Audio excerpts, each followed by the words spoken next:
नमस्कार दोस्तों, आप सभी का स्वागत है हमारे YouTube channel BCS basic physics में। दोस्तों, हम बोर्ड परीक्षा 2021 भौतिक विज्ञान के महत्वपूर्ण प्रश्नोत्तर की सीरीज हमने प्रारंभ कर रखी। इससे पहले हमने 1 से लेकर 5 चैप्टर तक के महत्वपूर्ण प्रश्नोत्तर की सीरीज आप लोगों के लिए लेकर आए। आज हम लेकर चलेंगे 6 चैप्टर विद्युत परिपथ।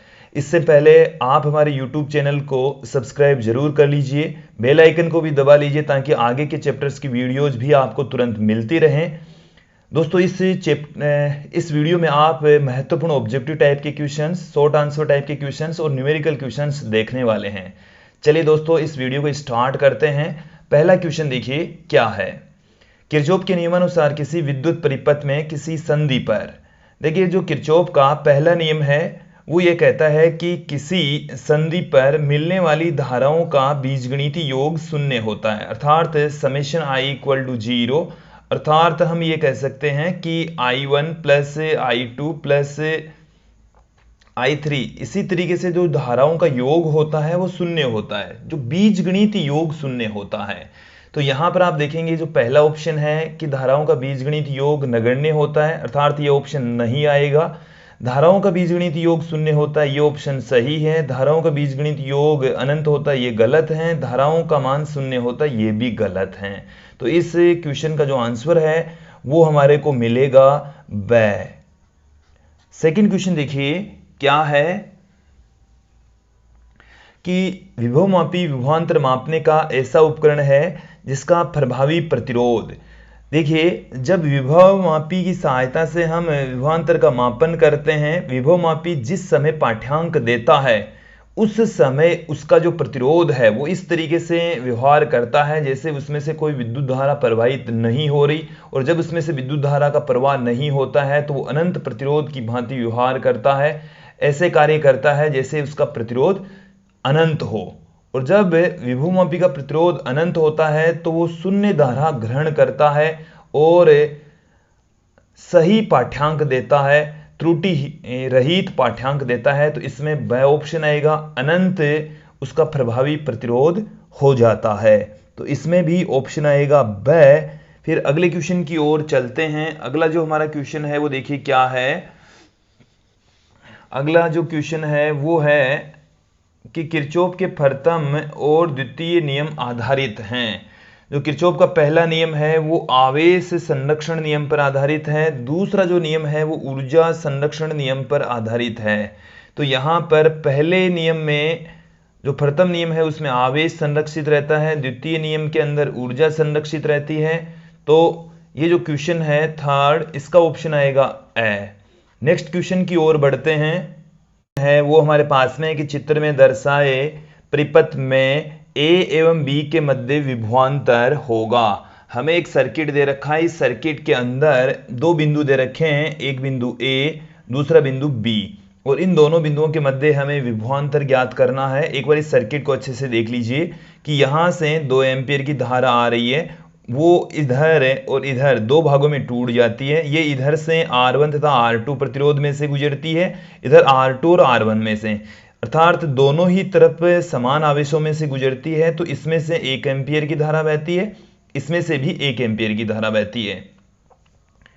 इस बिंदु को हम नाम दे देते हैं C और इस बिंदु को हम नाम दे देते हैं D। तो C और D के हिसाब से हम यहाँ पर धारा की वैल्यू फाइंड आउट कर लेते हैं। देखिए इस बिंदु का विभव ज्यादा होता है C का, तो VC माइनस VA, बिंदु A का विभव VA, बिंदु C का विभव VC। तो इन दोनों बिंदुओं का जो विभवांतर बराबर होता है धारा इंटू में प्रतिरोध। तो धारा यहाँ पर 1 ओम है, तो धारा यहाँ पर 1 एम्पियर है, तो I की वैल्यू 1, R1 की वैल्यू R1, तो ये VC माइनस VA आ गया। फिर इस बिंदु के मध्य का जो विभवांतर है VC माइनस VB, वो आ जाएगा I इंटू R1, इधर I इंटू R2, इधर वाली जो धारा है वो भी 1 एम्पियर, तो ये आ जाएगा R2। हमें चाहिए बिंदु A और B के मध्य का विभवांतर, अर्थात हमें चाहिए VB माइनस VA, ये हमें ज्ञात करना है। इसको ज्ञात करने के लिए हम इस इक्वेशन नंबर 1 में से इक्वेशन नंबर 2 घटा देंगे। समीकरण 1 माइनस समीकरण 2, जब 1 में से 2 को घटाएंगे तो VC माइनस VA, इसको घटाएंगे तब ये माइनस माइनस प्लस हो जाएगा, या मैं एक बार इसको ब्रैकेट में पुट कर देता हूं, R1 माइनस में R2 आ गया। यहां से ये माइनस माइनस ये तो हो जाएगा माइनस में VC minus VA minus VC plus में VB बराबर आ गया R1 माइनस में R2, ये कट गया तो VB minus VB minus VC बराबर आ गया R1 माइनस में R2। तो इसका आंसर होगा R1 माइनस में R2, और जो कि पहला ऑप्शन है। तो चौथे क्वेश्चन का जो आंसर आएगा वो आएगा ए। नेक्स्ट क्वेश्चन की ओर बढ़ते हैं। पांचवा क्वेश्चन देखिए कि दिए गए चित्र में I का मान होगा। यहां पर इस सर्किट के अंदर इस संधि पर से एक धारा निकल रही है I, जिसकी वैल्यू हमें ज्ञात करनी है। यहां पर हम किरचॉफ का पहला नियम लगा देंगे। किरचॉफ का पहला नियम, प्रथम ये नियम यह कहता है कि संधि पर आने वाली धाराओं का योग और संधि से दूर जाने वाली धाराओं का योग बराबर होता है। तो संधि की ओर आने वाली धाराओं को हम एक तरफ रख लेंगे, दूर जाने वाली धाराओं के बराबर कर देंगे। तो संधि के पास में आने वाली धाराएं 5 एम्पियर, 2 एम्पियर और 4 एम्पियर है, जबकि दूर जाने वाली धाराएं हैं 4 एम्पियर और I। तो यहां से हमारे पास में आ जाएगा 11 एम्पियर, और ये 4 एम्पियर बराबर के इस तरफ ले आएंगे बराबर I। तो यहां से I बराबर आ गया 7 एम्पियर, इसमें आएगा स ऑप्शन, 7 एम्पियर हमें आंसर मिलेगा। जो अब हमारा जो नेक्स्ट क्वेश्चन है वो देखिए क्या है। 6th जो क्वेश्चन है वो देखिए क्या है कि किसी विभवमापी तार के पदार्थ का प्रतिरोध ताप गुणांक होना चाहिए। जो विभवमापी है उसमें प्रयुक्त जो तार है उसका प्रतिरोध ताप गुणांक कैसा होना चाहिए, अर्थात जो अल्फा है वो किस टाइप का होना चाहिए। देखिए दोस्तों, अल्फा इस टाइप का होना चाहिए कि ताप से कम प्रभावित हो, ताप का प्रभाव ना पड़े। तो देखिए ताप का प्रभाव ना पड़े तो इसके लिए अल्फा का मान कम से कम होना चाहिए। तो अल्फा का मान बहुत कम होना चाहिए, नगण्य होना चाहिए, इतना छोटा होना चाहिए। तो प्रतिरोध ताप गुणांक का मान कम होना चाहिए, नगण्य होना चाहिए, ताकि ताप का कम से कम प्रभाव पड़े। 7वां क्वेश्चन देखिए कि दिए गए परिपथ में धारा का मान होगा। हमें एक सर्किट दे रखा है, इस सर्किट को एक बार अच्छे से देख लीजिए। इसमें 2 बैटरी जुड़ी हुई है, एक 2 वोल्ट की बैटरी जुड़ी है, एक 4 वोल्ट की बैटरी जुड़ी है। इनके जो सिरे हैं एक दूसरे के विपरीत दिशा में हैं। इसके साथ में हमें इन दोनों के आंतरिक प्रतिरोध दे रखे हैं। इस सेल का आंतरिक प्रतिरोध 1 ओम और इस सेल का जो आंतरिक प्रतिरोध है वो 2 ओम दे रखा है, और दोनों सेलों से हमने एक 5 ओम का रेजिस्टेंस जोड़ रखा है। अब इस सर्किट से बहने वाली धारा I हमें ज्ञात करनी है। धारा I की वैल्यू फाइंड आउट करने के लिए हमें इस परिपथ का प्रभावी प्रतिरोध तथा प्रभावी वोल्टता ज्ञात करनी होगी। तो यहां पर हम कुल प्रतिरोध ज्ञात कर लेते हैं। कुल प्रतिरोध देखिए क्या होगा। कुल प्रतिरोध हमारे पास में 5 ओम तो बाह्य प्रतिरोध है, 1 ओम है बैटरी का आंतरिक प्रतिरोध, और दूसरी बैटरी का जो आंतरिक प्रतिरोध है वो 2 ओम है, और कुल मिलाकर हमें इस सर्किट में 8 ओम का प्रतिरोध मिलता है। अब यहां पर हम देखेंगे कि कुल वोल्टता, तो कुल विद्युत वाहक बल है वो हमारे को E1 प्लस E2 की फॉर्म में होता है, बट जब ये श्रेणी क्रम में विपरीत क्रम में लगे हुए हैं तो अधिक वाली वोल्टेज में से कम वाली वोल्टेज हम घटा देंगे।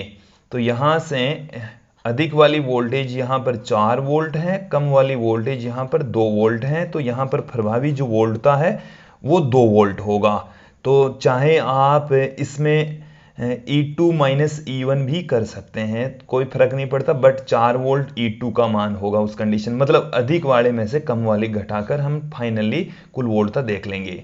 तो धारा, प्रभावी जो धारा है वो है कुल वोल्टता या कुल विद्युत वाहक बल अपोन में आएगा कुल प्रतिरोध। कुल प्रतिरोध, तो कुल जो वोल्टता है वो हमें मिली 2 वोल्ट, और जो कुल प्रतिरोध है वो हमें मिला 8 ओम, तो 1/4, जिसे हम 0.25 एम्पियर कह देंगे। तो यहाँ पर हमारे पास में जो आंसर होगा वो होगा 0.25 एम्पियर। द ऑप्शन इसमें सही होगा दोस्तों। नेक्स्ट क्वेश्चन की ओर बढ़ते हैं। हमारा जो नेक्स्ट क्वेश्चन है वो देखिए क्या है। नेक्स्ट क्वेश्चन के अंदर भी हमें एक न्यूमेरिकल क्वेश्चन दे रखा है। इस क्वेश्चन को देख लीजिए क्या है। इस क्वेश्चन में कि नीचे दिए गए चित्र में गैल्वेनोमीटर में शून्य विक्षेप के साथ मीटर सेतु की प्रायोगिक व्यवस्था दर्शाई गई है। हमें एक मीटर सेतु दे रखा है और गैल्वेनोमीटर शून्य विक्षेप की स्थिति दर्शा रहा है, अर्थात मीटर सेतु संतुलन की स्थिति में है। और संतुलन की स्थिति में प्रतिरोध R का मान ज्ञात करना है, प्रतिरोध R की वैल्यू ज्ञात करनी है।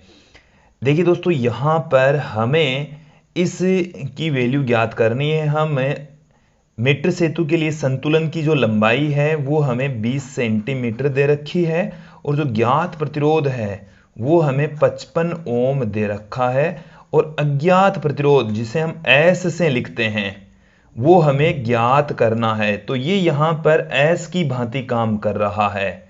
किसकी भांति काम कर रहा है? S की भांति, जो हमें ज्ञात करना है। तो अज्ञात प्रतिरोध का जो फॉर्मूला होता है वो है 100 माइनस L बट्टे में L इंटू में कैपिटल R।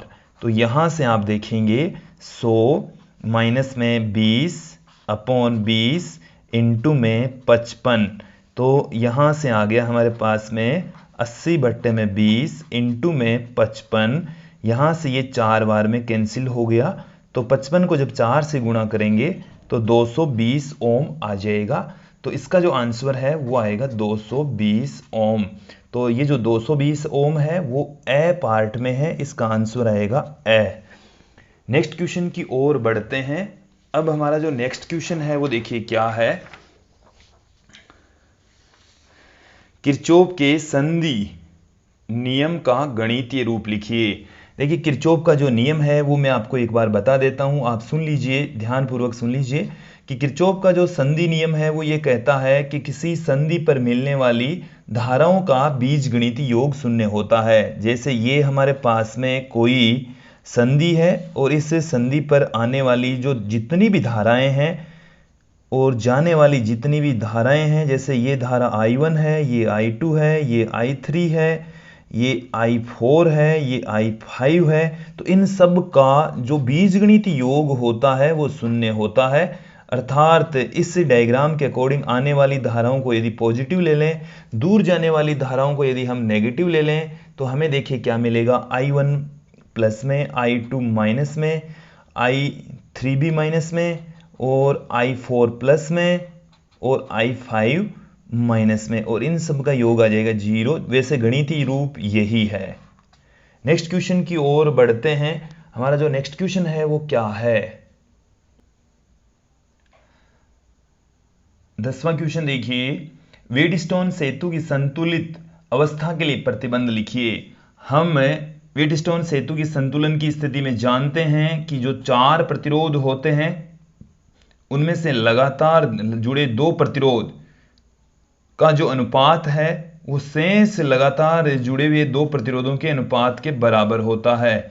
तो यदि किसी चतुर्भुज की चारों भुजाओं पर P Q R S 4 प्रतिरोध जुड़े हैं तो P बाई Q बराबर होता है R बाई S के। कई जगह पर इसको R1 और R2 R3 R4 से भी लिखा जाता है। तो R1 अपॉन R2 बराबर होगा R3 अपॉन R4। तो संतुलन की स्थिति में जो प्रतिबंध है वो है P by Q equal to R by S। अब देखिए, मीटर सेतु किस सिद्धांत पर आधारित है। तो मीटर सेतु व्हीटस्टोन सेतु के सिद्धांत पर कार्य करता है। तो मीटर सेतु का जो सिद्धांत है वो है व्हीटस्टोन सेतु के सिद्धांत पर कार्य करता है। व्हीटस्टोन सेतु के सिद्धांत पर कार्य करता है। नेक्स्ट क्वेश्चन की ओर बढ़ते हैं। विभव प्रवणता की परिभाषा लिखिए। दोस्तों विभव प्रवणता को हम अक्स से पुट करते हैं। यह होता है v बट्टे में l, अर्थात प्रति एकांक लंबाई पर विभव पतन को हम विभव प्रवणता कहते हैं। तो ये क्या है कि किसी विभवमापी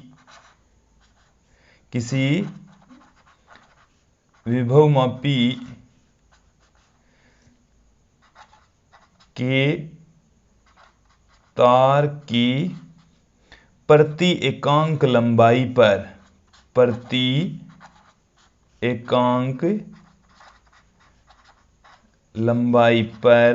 विभव पतन विभव प्रवणता कहलाता है।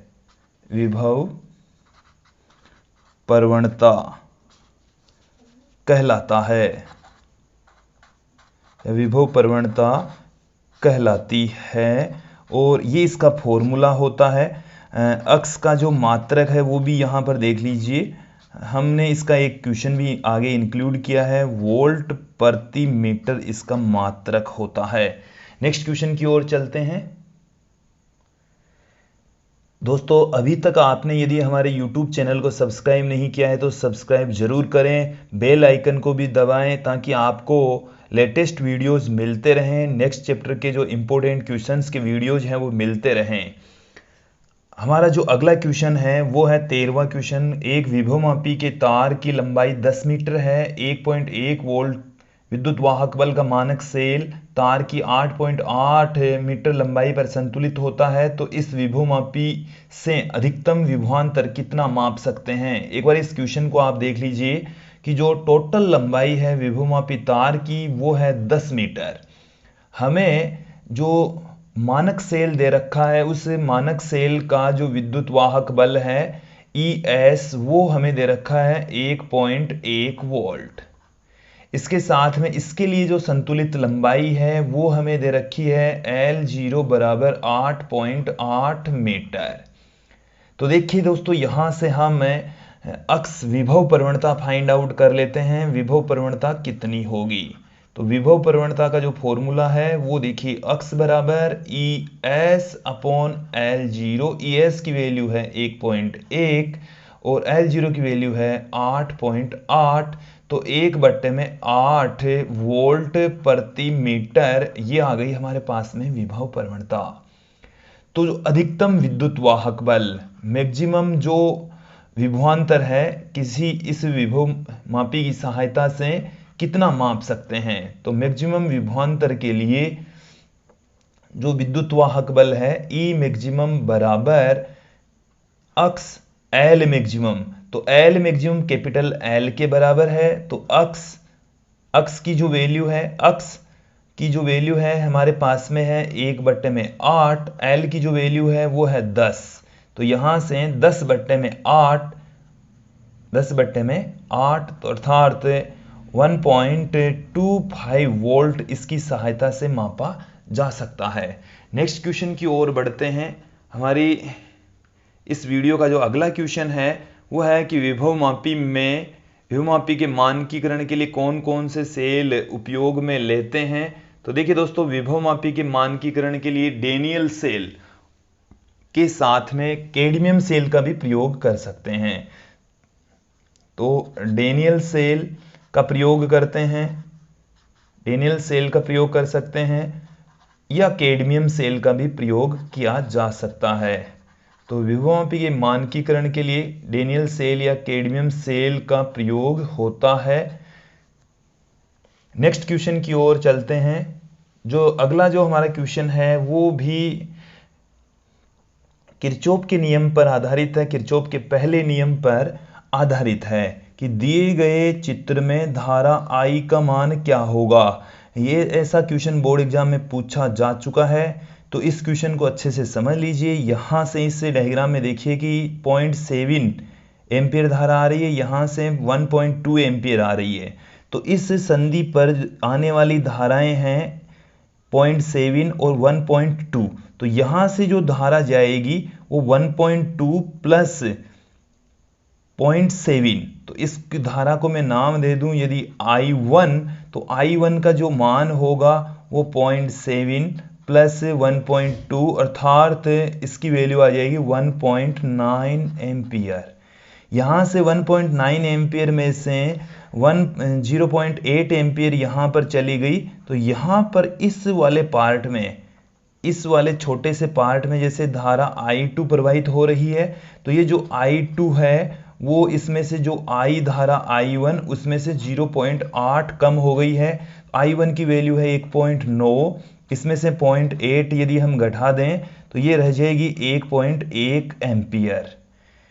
अब यहाँ से 1.1 एम्पियर में से 0.1 इधर चली गई और I यहाँ से आ गई, तो I की जो वैल्यू है वो है I2 माइनस में 0.1, I2 की जो वैल्यू है वो है 1.1 माइनस 0.1, तो ये आ गई 1 एम्पियर।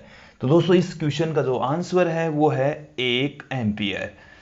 नेक्स्ट जो हमारा क्वेश्चन है देखिए क्या है कि विभवमापी की सुग्राह्यता कैसे बढ़ाई जा सकती है। तो विभवमापी की सुग्राह्यता बढ़ाने का मतलब है कि आप विभव प्रवणता से विभवमापी की सुग्राह्यता बढ़ाई जा सकती है। देखिए इसके लिए हम क्या करते हैं,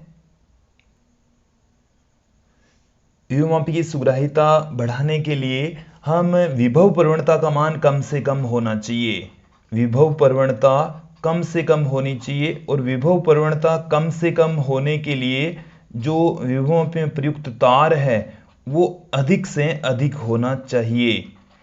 उसी वजह से ही विभव प्रवणता कम, और विभव प्रवणता कम होने के लिए L का मान क्या होना चाहिए, अधिक होना चाहिए, जिससे हम विभवमापी की सुग्राह्यता बढ़ा सकते हैं।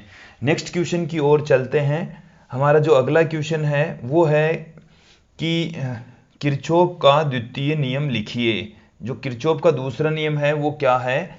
देखिए दोस्तों, किरचॉफ का जो दूसरा नियम है उसके अकॉर्डिंग है, हम ये जानते हैं कि किसी बंद विद्युत परिपथ में विभव पतनों का योग शून्य होता है, और यही है किरचॉफ का दूसरा नियम कि किसी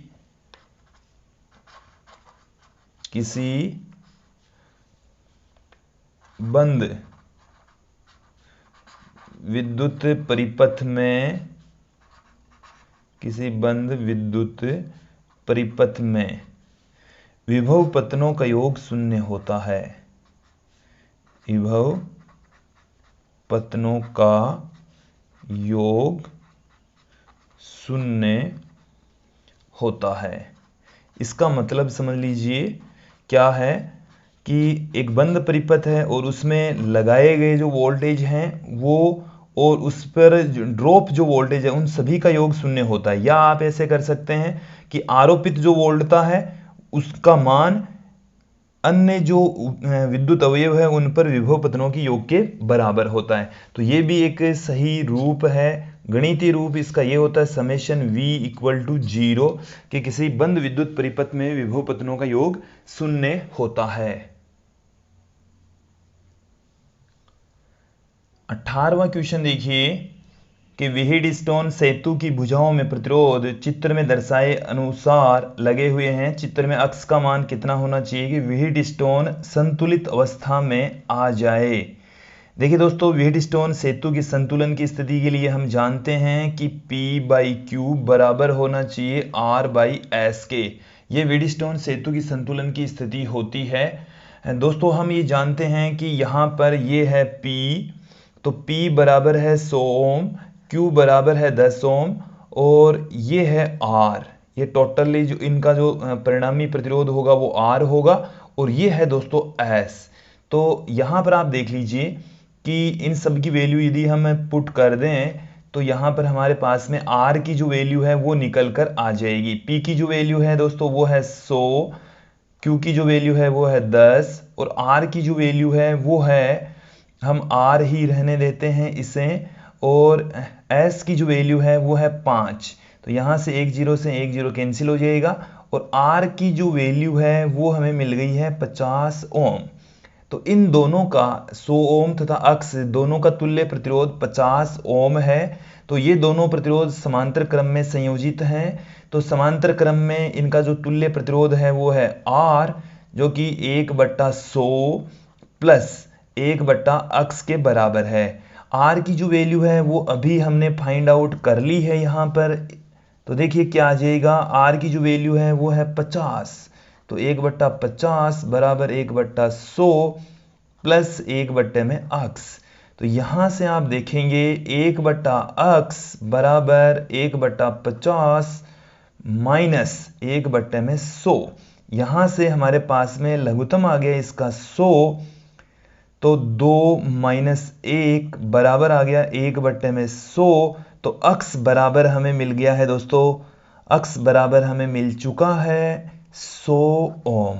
तो x का जो मान होगा वो होगा 100 ओम। नेक्स्ट क्वेश्चन की ओर बढ़ते हैं। हमारे इस वीडियो का जो अगला क्वेश्चन है, नेक्स्ट जो क्वेश्चन है वो है कि किरचॉफ का संधि नियम लिखिए। 2015 की बोर्ड एग्जाम में इसे पूछा जा चुका है, इस साल फिर से पूछा जा सकता है। तो देखिए दोस्तों, किरचॉफ का संधि नियम क्या है कि किसी संधि पर मिलने वाली धाराओं का बीजगणित योग शून्य होता है। देखिए क्या है कि किसी संधि पर मिलने वाली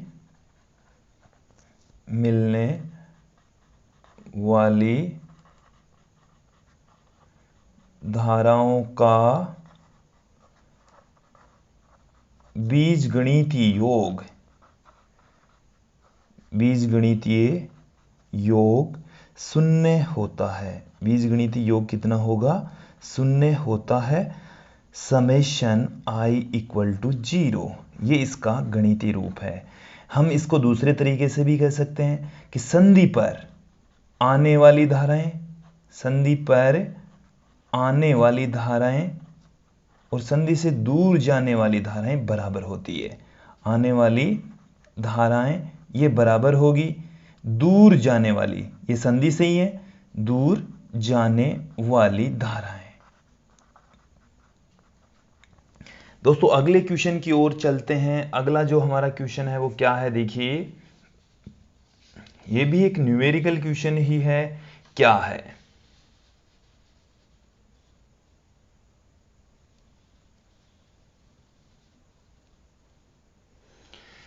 देखिए हमारा जो अगला क्वेश्चन है वो क्या है, एक बार समझ लेते हैं इसको। कि एक सेल जिसका विद्युत वाहक बल 2 वोल्ट है, विभवमापी के तार पर 50 सेंटीमीटर की लंबाई पर संतुलित होता है। यदि सेल को एक 2 ओम के प्रतिरोध के साथ शंट कर दिया जाए तो संतुलन 40 सेंटीमीटर लंबाई पर प्राप्त होता है। सेल का आंतरिक प्रतिरोध ज्ञात कीजिए। हमें यहाँ पर कैपिटल R की जो वैल्यू है वो दे रखी है 2 ओम, L1 हमें दे रखा है 50 सेंटीमीटर, L2 हमें दे रखा है 40 सेंटीमीटर और हमें सेल का आंतरिक प्रतिरोध पूछा है। तो L1 minus L2 upon L2 into में कैपिटल R। तो यहाँ से L1 की जो वैल्यू है वो 50 माइनस 40 बट्टे में 40 इंटू में 2। तो यहाँ से हमें इस क्वेश्चन का जो आंसर है 10 बट्टे में 40 इंटू में 2, 20 बट्टे में 40 बराबर 0.5 ओम मिलेगा। अगला जो क्वेश्चन है वो देखिए क्या है कि मीटर सेतु में कॉपर की मोटी पत्तियों प्रयोग में ली जाती है। क्यों, ऐसा क्यों करते हैं? देखिए मीटर सेतु के अंदर 2 एल आकार की और मध्य भाग में एक सीधी कॉपर की पत्ती लगी होती है। वो मोटी पत्तियों का प्रयोग किया जाता है ताकि इन पट्टियों का भी प्रतिरोध कम से कम हो। प्रतिरोध का जो फॉर्मूला होता है रो एल अपॉन में ए। तो ए अधिक, यहां पर ए अधिक इसलिए लिया जाता है ताकि आर कम से कम हो। आर कम से कम हो अर्थात पत्तियों पर विभव पतन कम से कम हो। आर को कम रखा जाता है। आर कम रखने के लिए ताकि पत्तियों पर विभव पतन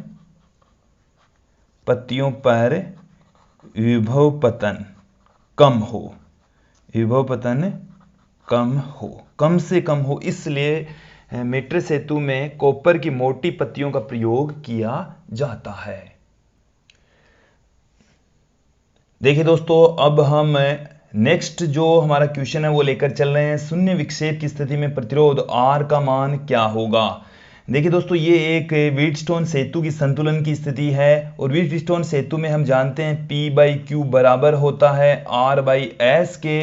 ये यहाँ पर है P, ये है Q, ये है R और ये है S। और संतुलन की स्थिति में P/Q बराबर होता है R/S के। तो ये हमें ये बता रखा है कि शून्य विक्षेप की स्थिति अर्थात संतुलन की स्थिति में R की वैल्यू क्या होगी।